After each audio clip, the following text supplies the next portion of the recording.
Hello बच्चा party, welcome to NSP Nikhil sir physics classes and easiest platform to learn the concept. तो प्यारे बच्चों, welcomes you once again. मैं निखिल गर्ग स्वागत करता हूं आप सभी का एक बार फिर से। तो बच्चों, क्लास 11th के इस प्रेजेंट लेक्चर में हम बात करेंगे dimensional analysis. Yes, there are 3 applications of dimensional analysis where we use the concepts of physics to solve the numerical problems regarding dimensions. And the 3 applications of dimensional analysis are written on your board, you can see. तो बच्चों, applications of dimensional analysis, सबसे पहला जो application है dimension का वो है conversion of one system of units into another in another system of units। इस application में basically आपको क्या दिया गया है, क्या पूछा गया आपसे? इसमें आपको कोई फिजिकल क्वांटिटी, सपोज करो कि मैंने किसी ऑब्जेक्ट पे फोर्स लगाई और मैंने जिस ऑब्जेक्ट पर फोर्स लगाई वो मैंने 10 न्यूटन लगाई, 10 न्यूटन सपोज करना। तो मैंने जो न्यूटन बोला है वो उस गिवन फिजिकल क्वांटिटी जो मैंने भी फोर्स बोली है वो न्यूटन एसआई में है। और हमने प्रीवियस लेक्चर में बात की थी सिस्टम ऑफ यूनिट्स पे कि किसी फिजिकल क्वांटिटी को मेजर करने के लिए we have made different types of system of units. You can say SI, the system of international of the units which is accepted all over the world, and the second is your CGS, third one is your FPS, and the last one is your MKS. These 4 are your system of units. तो उन्हीं system of units के लिए हम क्या करेंगे, इस पहली application में आपको कोई फिजिकल क्वांटिटी किसी एक सिस्टम में दे रखी होगी and you will have to convert that unit from one system to another. Suppose करो कि मैंने अभी एग्जांपल बोला कि मैंने किसी ऑब्जेक्ट पे 10 न्यूटन की फोर्स लगाई, वो जो 10 न्यूटन की फोर्स लगाई वो न्यूटन एसआई में है यूनिट फोर्स की। और मुझे क्या करना है, मुझे बोला गया है, टीचर ने मुझे बोला है कि convert dear students a force of 10 newton into a system in which, into a particular system. Yes, समझना मेरी बात को बड़े ही अच्छे से।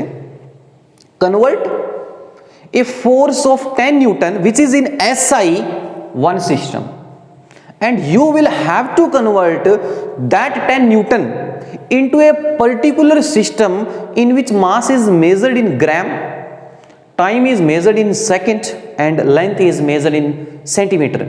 It means, और आपको पता है मास ग्राम में, टाइम सेकंड में और लेंथ सेंटीमीटर में कौन से सिस्टम ऑफ यूनिट्स में दी होती है, सीजीएस।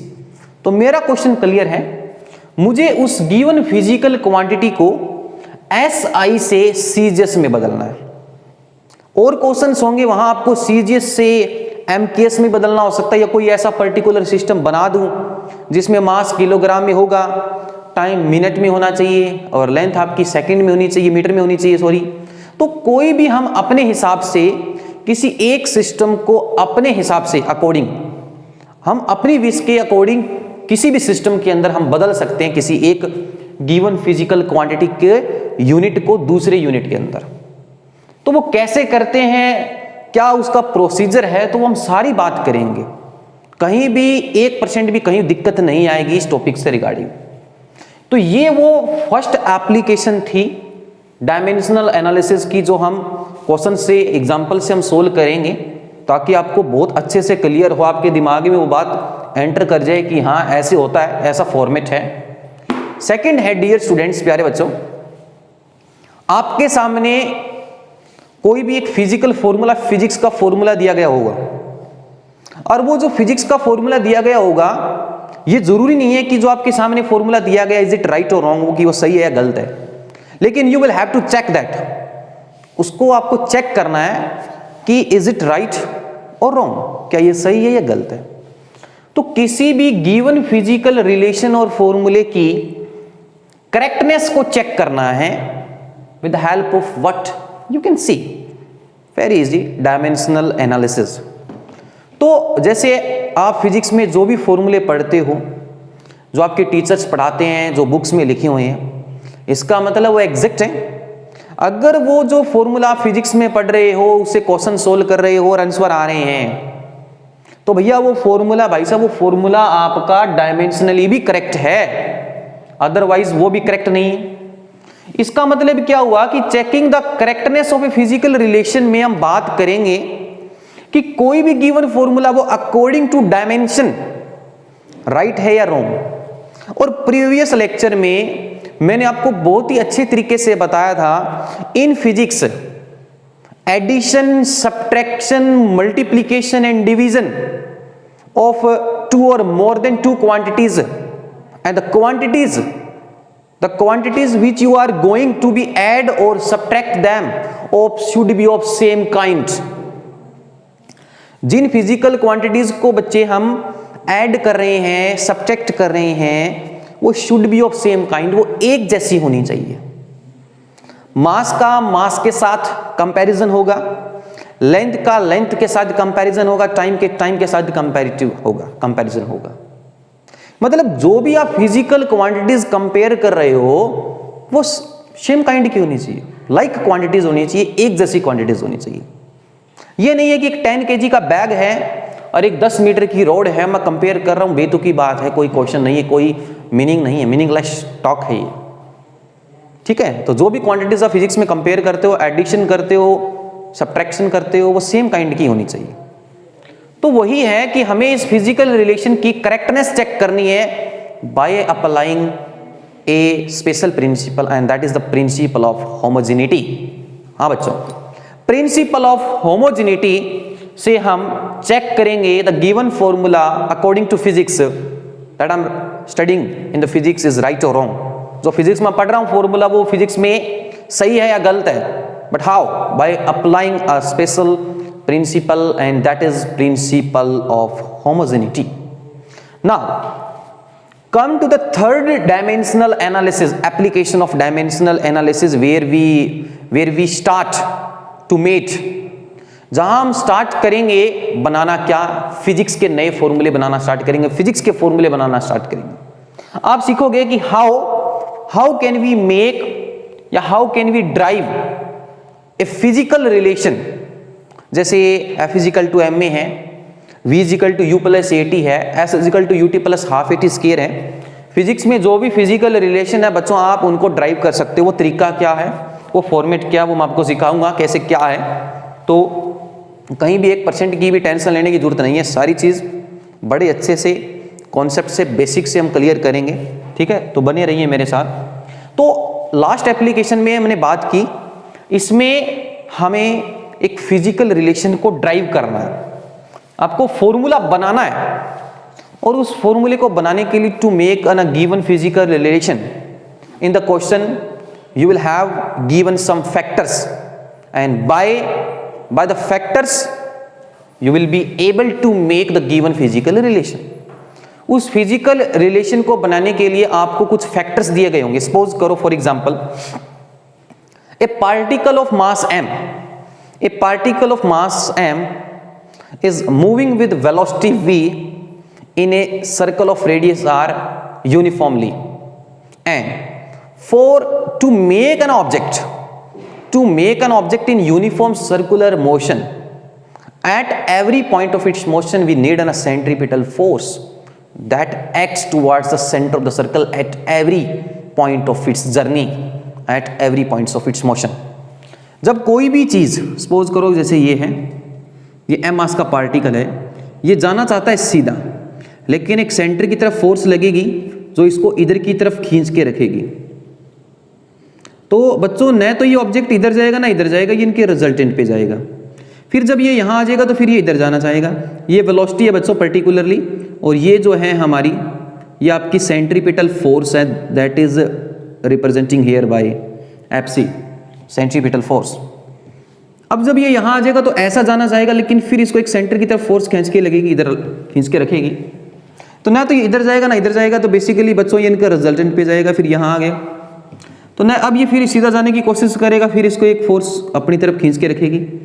तो ऐसे करते करते बच्चों फिर ये यहाँ आएगा, फिर एक फोर्स लगेगी, तो ये एक सर्कल बना देगा।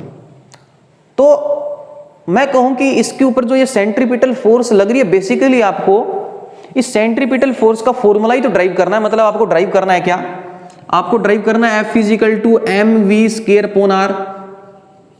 आपको ये फॉर्मूला ड्राइव करना, आप सीखोगे कि ये फॉर्मूला ड्राइव कैसे होता है, ठीक है। ये आप खुद बना सकते हो, सेंट्रीपिटल फोर्स का फॉर्मूला यही होता है ना, तो आप ये ड्राइव कर सकते हो। तो ड्राइव करने के लिए सेंट्रीपिटल फोर्स किन किन फैक्टर्स पर डिपेंड करती है, वो फैक्टर्स जरूरी होते हैं, वो दिए गए होंगे आपको क्वेश्चंस में, उसके बगैर काम नहीं चलेगा, ठीक है। तो पहला फैक्टर मास, उस बॉडी का जितना भी मास है, दूसरा फैक्टर उसकी वेलोसिटी, और तीसरा जो फैक्टर है कितनी रेडियस के सर्कल में घूम रहा है। तो ये था हमारा 3 एप्लीकेशंस हैं डायमेंशनल एनालिसिस की। 1 बाय 1 हम इनको एग्जांपल से स्टडी करेंगे आपकी बेटर अंडरस्टैंडिंग के लिए, कहीं भी 1% दिक्कत नहीं आएगी, ठीक है बच्चों। तो हम देखते हैं कि conversion of one system of units into another system of units क्या है, कैसे हम किसी गिवन फिजिकल क्वांटिटी की यूनिट को एक सिस्टम से दूसरे सिस्टम के अंदर लेके चलते हैं। तो लेट्स सी, देखते हैं बच्चों। तब तक के लिए आप इसको अपनी कॉपी में राइट डाउन कर लीजिए। अभी हम आते हैं, इसको देखते हैं क्या है conversion of one system of units into another. Example से हम स्टडी करेंगे, राइट डाउन कर लीजिए, अभी देखते हैं।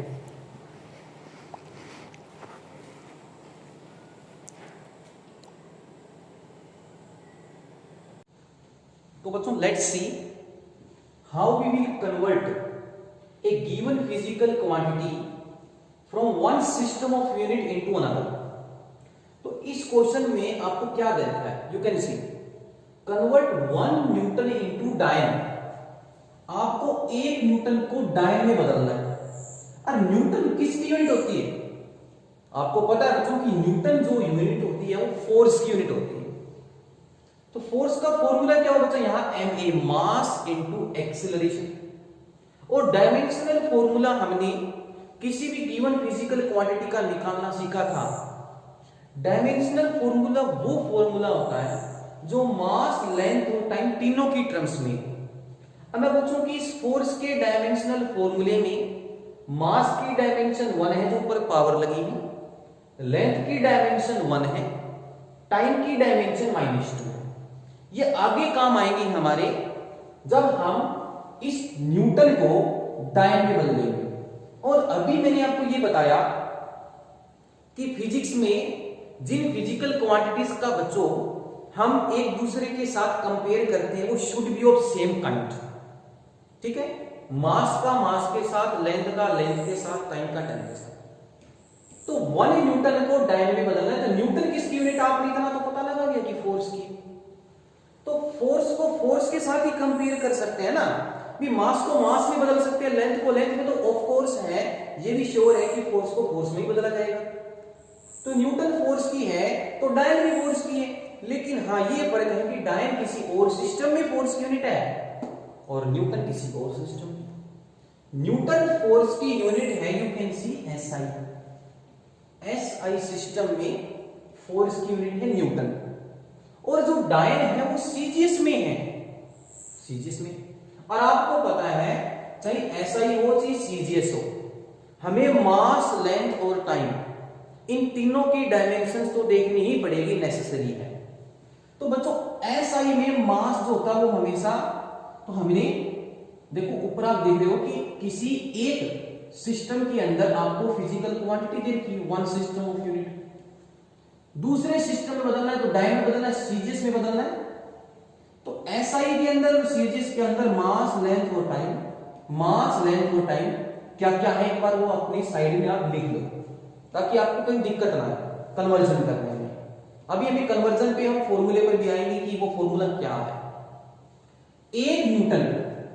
तो एक बात बताओ, आपको पता है ना कि किसी भी फिजिकल क्वांटिटी की मेजरमेंट करने के लिए, for the measurement of a physical quantity, प्यारे बच्चों, नीड 2 थिंग्स, हमें 2 चीजों की जरूरत पड़ती है। एक उसकी न्यूमेरिकल वैल्यू और एक उसकी यूनिट। तो न्यूटन तो उसकी यूनिट है, पर कितना न्यूटन है तो 1। तो 1 उसकी न्यूमेरिकल वैल्यू है। तो ये जो न्यूमेरिकल वैल्यू है ये एक सिस्टम में है। अब आपको ये तो नहीं पता ना कि 1 न्यूटन में डायन कितने होंगे, मतलब जैसे न्यूटन के आगे 1 लगा तो ये न्यूटन के आगे डायन कितने होंगे। मतलब यूनिट तो पता चल गई कि जिसमें बदलना है, जिस सिस्टम में आपको न्यूटन को बदलना है वो यूनिट तो पता है कि डाइन है, लेकिन कितना डाइन है मतलब आपको बात करनी है numerical value in another system of unit. मतलब आपको n1 दे रखा है, n1 कितना दे रखा है बच्चों 1, और आपको निकालना है n2। सारा जो झंझट है सारा काम n2 को निकालने का है। किसको निकालने का बच्चों n2। तो देखते हैं वो n2 कैसे निकालते हैं।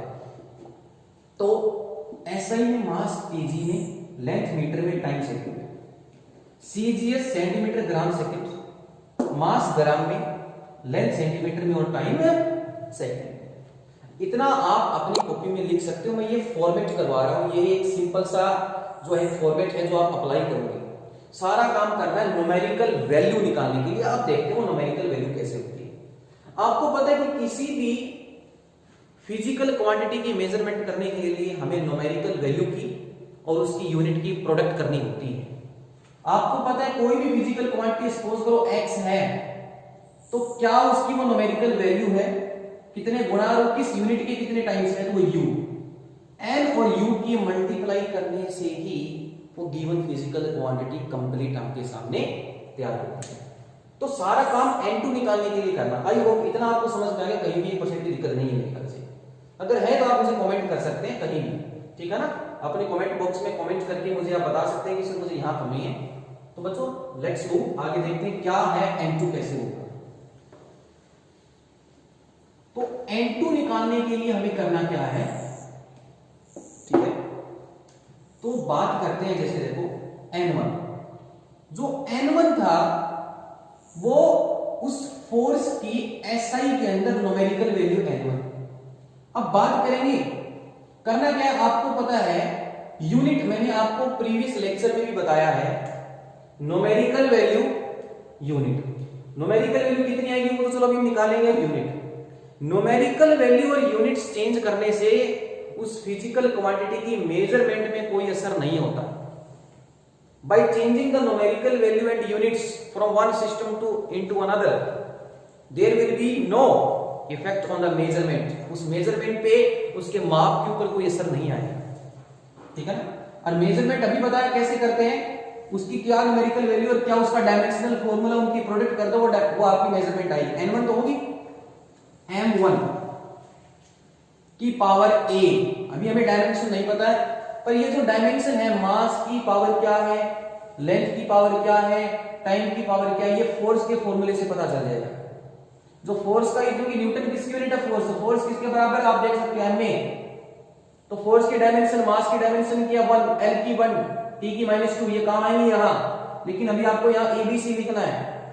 m1 की हमने अभी क्या मान ली, जस्ट अभी एक बार के लिए इसको a मान लो, L1 B, T1 C। तो बच्चों ये जो है ये आपकी कंप्लीट मेजरमेंट है न्यूटन की फोर्स की SI में। बदलना किसमें है, CGS में। जिसमें बदलना है उसके अंदर ये तो नहीं पता ना वो न्यूमेरिकल वैल्यू कितनी, यही तो निकालना है भैया। यहीं से तो फॉर्मूला निकलेगा, ये तो मेन काम है, ये तो झंझट है सारा। n2 को तो निकालना है, ठीक है। आई थिंक आप सभी को समझ में आ गया कि मैं क्या बात कर रहा हूं। अब बात करेंगे इसकी मेजरमेंट की। अभी बात बोली मैंने, numerical value multiply by dimensional formula, numerical value that physical same kind of physical quantity but into another system of that is time. लेकिन कितना वो नहीं पता, ये निकालना है। अब यहां लिखेंगे m2 की पावर a, L2 की पावर b, T2 की पावर c। अब ये सर आप पूछ सकते हो सर ये ABC कहां से निकालूं, मुझे ABC कहां से पता चलेगा। तो टेंशन की जरूरत नहीं है, ABC यहां से निकलेगा। आपको ये पता होना चाहिए जिस यूनिट को जिसमें बदलना है वो यूनिट किस फिजिकल ड्राइव फिजिकल क्वांटिटी की है। तो बच्चों फोर्स की है, किसकी है वो, फोर्स की। तो फोर्स का फॉर्मूला m में होता है, तो यहां लिख सकते हो m1 L1 T -2। तो a की जगह जब आप यूज करोगे लास्ट में, तो यहां से ABC की वैल्यू फोर्स के डायमेंशनल फॉर्मूले से निकलेगी, जिसके लिए आपको बोला गया है कि वो यूनिट किसकी है, फोर्स की है। वो a की 1, b की 1, c की -2। तो ये साइड में उतार के लिख के इनको यहां पुट कर देना है लास्ट में। तो सारा काम किसको करना था, n2 को। तो जिसको निकालना होता है उसको एक साइड, बाकी टर्म्स एक साइड, तो n2 को वहीं छोड़ दो, ये नीचे लिया हो, क्या बच जाएगा बच्चों, तो n2 को वहीं रख दिया, ठीक है, n1, अच्छा m1 की पावर a है, m2 की पावर a है, जो a वाली टर्म्स है वो एक साइड, bb वाली टर्म्स है वो एक साइड, और cc वाली टर्म्स एक साइड, a b c वाली टर्म्स को एक साइड कर लूंगा, तो n1 है, तो ऐसा कर सकते हैं ना बच्चों, m1 बाई m2 की होल पावर a लिख सकता हूं, लिख सकते हैं सर, कोई दिक्कत नहीं। l1 बाई l2 की होल पावर बच्चों b कर सकते हैं, कोई दिक्कत नहीं है सर, कर सकते हो। t1 बाई t2 की पावर c कर सकते हैं, कोई दिक्कत नहीं है सर, कर लो। तो भैया ये हो गया फॉर्मूला, ये आप अपनी कॉपी में राइट डाउन कर लो। अभी मैंने बताया था, ये इंपॉर्टेंट है, conversion of one system of unit into another में करने के लिए वो मेन फॉर्मूला क्या है, सारा का सारा काम करना है उस दूसरे सिस्टम में न्यूमेरिकल वैल्यू कितनी है। 1 न्यूटन तो चलो ठीक है, पर 1 न्यूटन में डाइन कितने हैं भैया, 10 की पावर 5 है, 10 की पावर 6 है, क्या पता कितने है, वही तो निकालना है, वो इनटू से पता चल जाएगा, ठीक है। तो ये फॉर्मेट था जो आपको तरह तरह के क्वेश्चंस पे अप्लाई करने हैं, तो हम करेंगे इसके ऊपर 2-3 क्वेश्चंस। तो अब हम अपना क्वेश्चन निकालते हैं, बढ़ते हैं क्वेश्चन की तरफ कि how many dynes in 1 newton by applying this formula, and that is the formula of conversion of one system of unit into another. तो you can write down dear students on your notebook neat and clean, अच्छे से आप इसको उतार लो, कहीं भी कोई भी दिक्कत है तो please comment in your comment box and to equal to n। तो करें बच्चों, देखो क्या है कि सर ये क्या झंझट है, ये कैसे करते हैं सोल्व। एक बार फॉर्मेट सीखे बच्चों तो क्वेश्चन सोल्व करने में दिक्कत नहीं आएगी। बच्चों के क्वेश्चन सोल्व तभी नहीं होते हैं जब उनको अप्लाई करने का नहीं पता होता, फॉर्मूला पता होता है लेकिन हाउ टू अप्लाई, वो अप्लाई कैसे करते हैं, और फिर वो अप्लाई में निकल आती है उनके मैथमेटिक्स से रिलेटेड प्लस माइनस, ये गड़बड़ हो जाती है तो आंसर नहीं निकलते हैं, कैसे अप्लाई करना है। तो n2 निकालना है, n1 कितना था 1 न्यूटन, कितना था बच्चों 1 न्यूटन, क्या दे रखा था 1 न्यूटन को डाइन में बदलो, और a की डायमेंशन क्या आई थी 1, b की 1, c की -2। ये जो a की डायमेंशन है ये आपकी मास की है, ये लेंथ की है, ये टाइम की, ये कहां से निकली सर, ये निकली F = ma के डायमेंशनल फॉर्मूले से, जो आपको मैंने निकालना सिखाया था, ठीक है। जिनको नहीं पता है वो मेरी पिछली वीडियो जाके देख लें और अच्छे से समझ लें कि डायमेंशनल फॉर्मूला कैसे निकालते हैं। तो n2 n1 कितना है 1, आ जाओ m1 उस फोर्स का SI के अंदर मास है, तो SI में मास कितना होता है बच्चों 1 kg, और m2 कितना है बच्चों सीजीएस में, जिसमें बदलना है डायन, ग्राम, जो डायन यूनिट है फोर्स की वो सीजीएस में होती है, ये SI में होती है, और ये सीजीएस में। अभी ये क्वेश्चन मैं आपको करवा रहा हूं, ये क्वेश्चन मैं आपको करने के लिए भी दूंगा, आपको करना है 1 kg by 1 ग्राम। आपको करना क्या है, आपको वो SI से सारा सीजीएस में बदलना है, मतलब SI में मास kg में था, सीजीएस में बदलना, ये सारा मास ग्राम में होना चाहिए।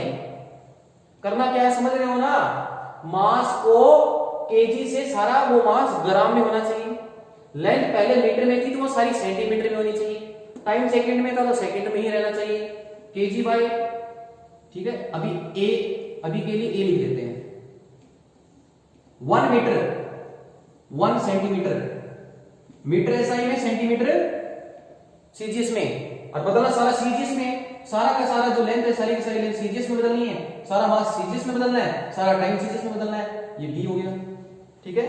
तो बच्चों बात करते हैं कि टाइम की, तो टाइम के लिए बच्चों क्या लिख सकते हो 1 सेकेंड, उसमें भी 1 सेकेंड की पावर c, ठीक है।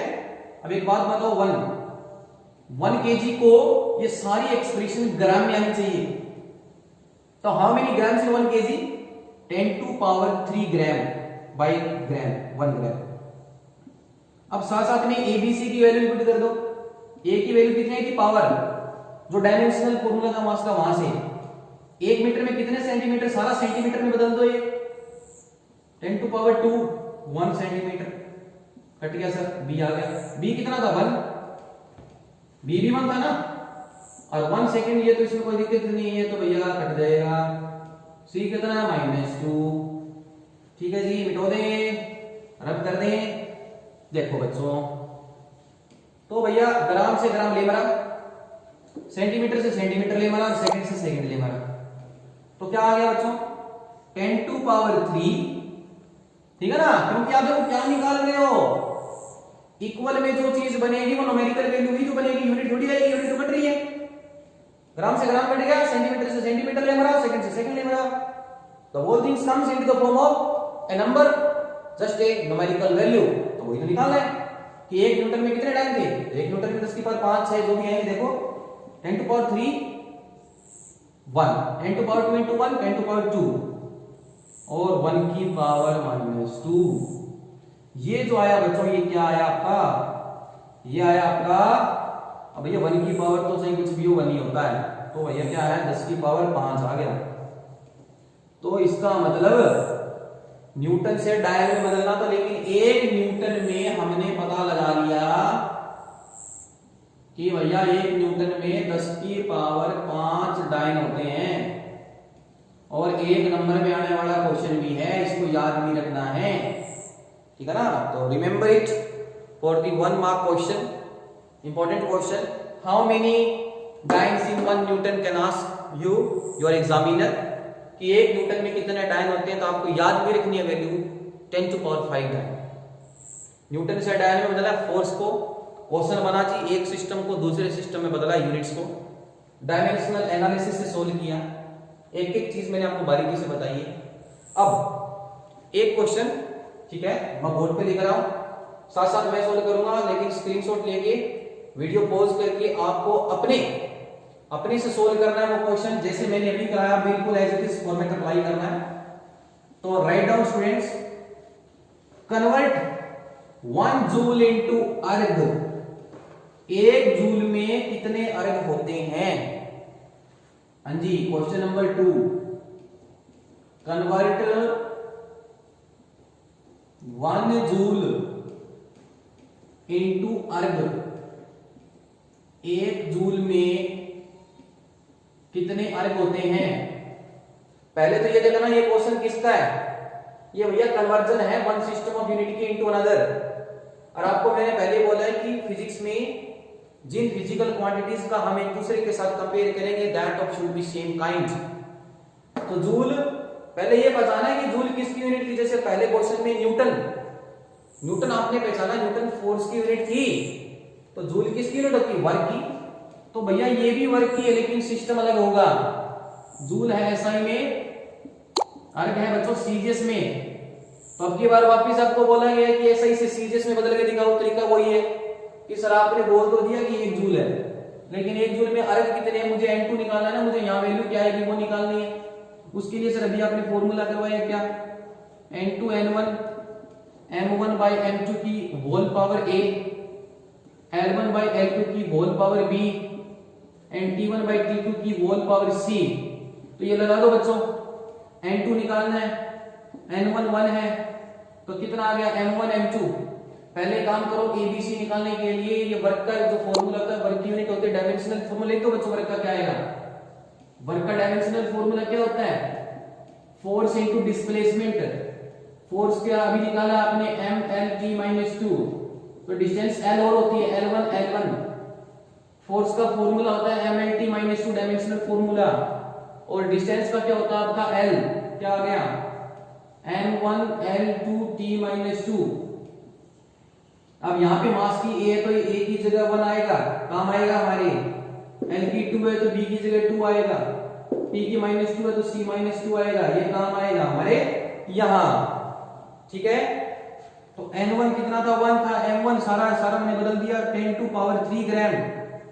मास सारा ग्राम में होना चाहिए, सीजीएस में बदलना है सही को, मास सारा ग्राम में, लेंथ सेंटीमीटर में, टाइम सेकंड में, 10 टू पावर 3 ग्राम बाई 1 ग्राम की A कितना है बच्चों 1, अगर अभी भी दिक्कत आ रही है, पिछले वाला वापस देखो, बार बार देखो, तब तक करते रहो जब तक दिमाग में बात पूरी तरीके से फिट ना हो जाए, ठीक है ना। क्वेश्चन सोल्व करते रहो L1/L2, जब तक मैक्सिमम क्वेश्चन सोल्व करोगे तो कॉन्सेप्ट ऑटोमेटिक दिमाग में स्टोर हो जाएगा।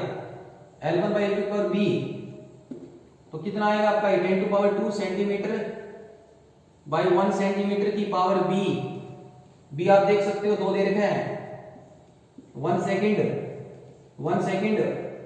सी कितना -2। भैया सोल्व कर लो इसको, क्या दिक्कत है सर, आ गया इसको कितना, देखो ग्राम से ग्राम ले मरा, सेंटीमीटर से सेंटीमीटर ले मरा, सेकंड से सेकंड ले मरा, तो कितना आ गया बता दो भैया, कितना आ गया। तो भैया इनटू आ गया 10⁻³ के 1 के साथ 10⁻³ न्यूमेरिकल वैल्यू आएगी, यूनिट नहीं आएगी, बार बार बता रहा हूं।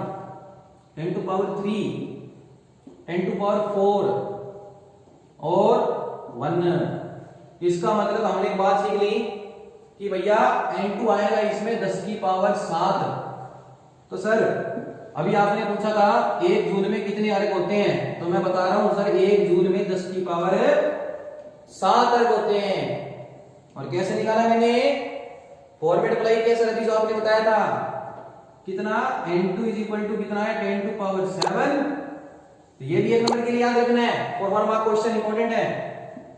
1 जूल में 10⁻7 अर्घ होते हैं, ठीक है। तो ये राइट डाउन कर लीजिए अपनी कॉपी में। अब अपने पास जो भी आपके पास बुक है, टेक्स्ट बुक है, उसमें conversion of one system of unit से दूसरे सिस्टम में कई सारे क्वेश्चंस दे रखे होंगे, घर बैठ के अच्छे से ट्राई करें। कहीं भी कोई भी दिक्कत है, बार बार वीडियो को पॉज करो, स्क्रीनशॉट लो, ट्राई कोशिश करो इनको समझने की। तो नेक्स्ट लेक्चर में बच्चों बात करेंगे कि कैसे गिवन फॉर्मूले की हम जो है, तो फॉर्मूला है वो फिजिक्स के अकॉर्डिंग राइट है या रॉन्ग है, उसकी करेक्टनेस चेक करेंगे। तो next lecture we will discuss checking the correctness of a given formula. तब तक के लिए इन प्रीवियस लेक्चर को तैयार कीजिए अच्छे से, ठीक है। मिलते हैं नेक्स्ट लेक्चर में एक बार फिर से। और बच्चों लाइक कीजिए, शेयर कीजिए एंड सब्सक्राइब कीजिए, जितना हो उसके मैक्सिमम सपोर्ट कीजिए। I need your maximum support for such type of lecture so that I can come in front of you. तब तक के लिए जय Hind, have a nice day, thanks a lot.